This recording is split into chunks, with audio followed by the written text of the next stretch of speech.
Hello everyone, we continue to get to know the participants of the upcoming Euro closer. Previously, we introduced the teams from the first two groups, and you can easily find the links to those videos in the description. Now it's Group C's turn. Denmark, Serbia, England, and Slovenia will play here. Let's remind you that the top two teams advance directly to the round of 16, and third place in the group can also secure a playoff spot based on additional criteria.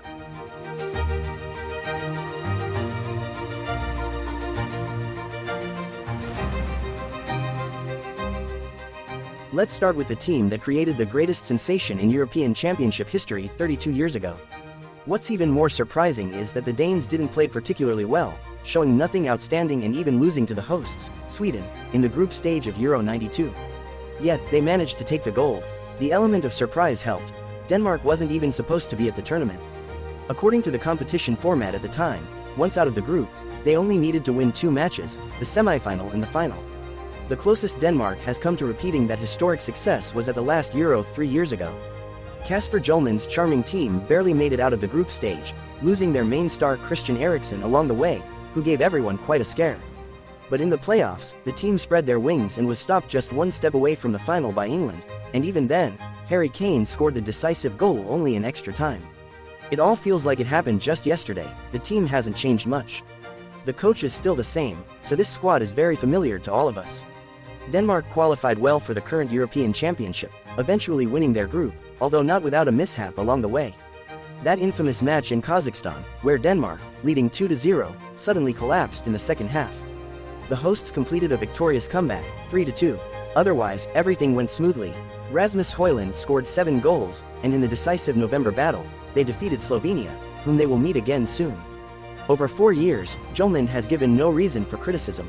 His team truly reflects the coach's philosophy, maintaining recognizable features and their style as if they were a club rather than a national team. Tactically, Denmark is diverse and versatile.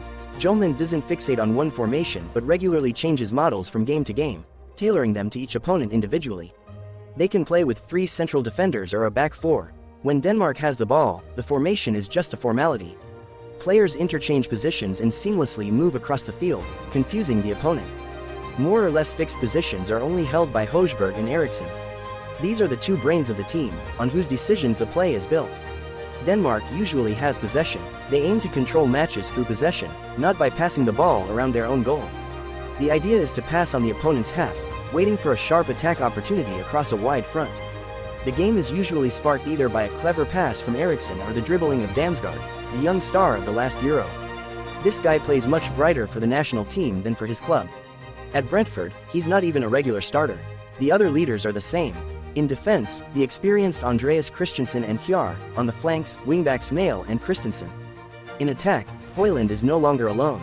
Jonas Wind, one of the Bundesliga season's revelations, joins him. The Wolfsburg forward accumulated 18 goal contributions in all competitions. In goal is the indomitable Kasper Schmeichel, who marked a milestone in March, his 100th match for the national team. The 37-year-old goalkeeper now plays for Anderlecht. Overall, it's unlikely that the current Denmark will repeat their success from the last Euro and have the same inspired run through the knockout stages. After all, the team hasn't gotten stronger, and they unexpectedly failed at the World Cup in Qatar. But making it out of the group is the minimum task.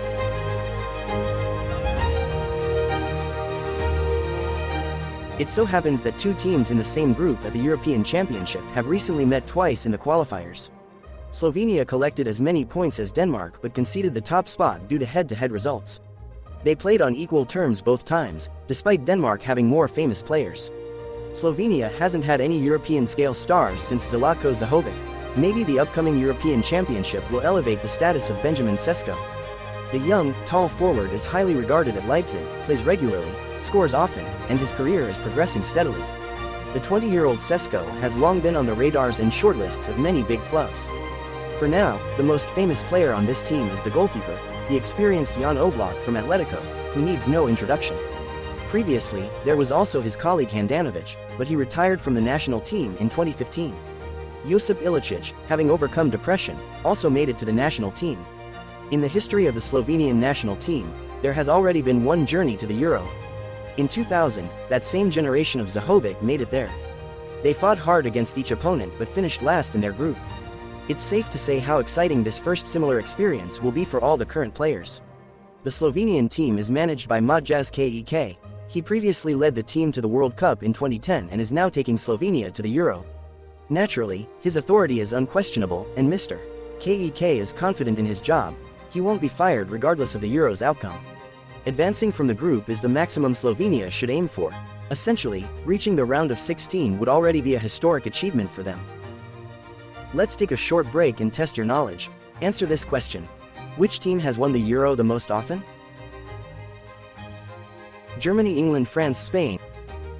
Answer in the comments, and we continue.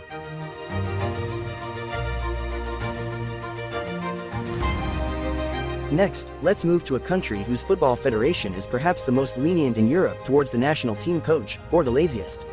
After the team's disastrous management in the group matches of the last World Cup, where Serbia failed, it's hard to say why Dragan Stojkovic didn't lose his job. Perhaps it's due to his status as a football legend. As smart and creative as Stojkovic was in managing the game on the field, the contrast is just as stark with what he represents as a coach. The Serbian national team is often judged by the names of its leaders. Several stars indeed boost expectations for this team. However, Serbia has many weak spots. One of them we've already mentioned, the figure of the head coach and, consequently, the lack of a well-established team game. The Serbs play as if each player is on their own, and the results heavily depend on the leader's moods. Another big problem is the defensive line. There are no worthy successors to Nemanja Vidic, so Serbia needs to score a lot in every match to offset the number of goals conceded. Clean sheets are rare for this team.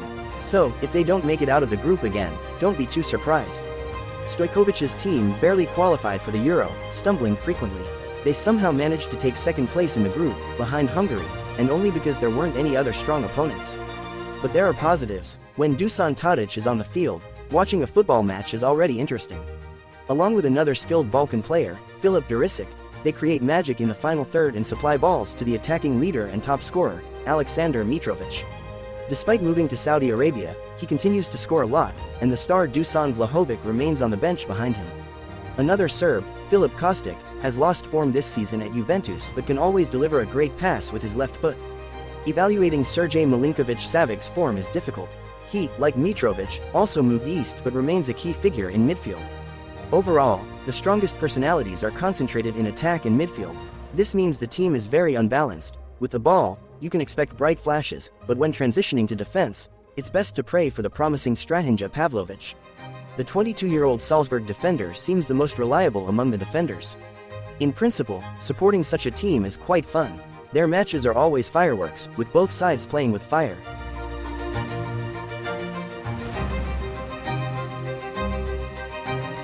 And finally, another participant in Group C, the runners-up of the last Euro, the most controversial of the main favorites of the tournament, the magnificent by names England team with Jude Bellingham, Trent Alexander-Arnold, Bukayo Saka, Phil Foden, and Harry Kane, but under the indomitable Gareth Southgate. He is considered by many to be the main obstacle to this team's path to titles, although Southgate essentially led England as close as possible to success in the last Euro. But luck was on Italy's side then.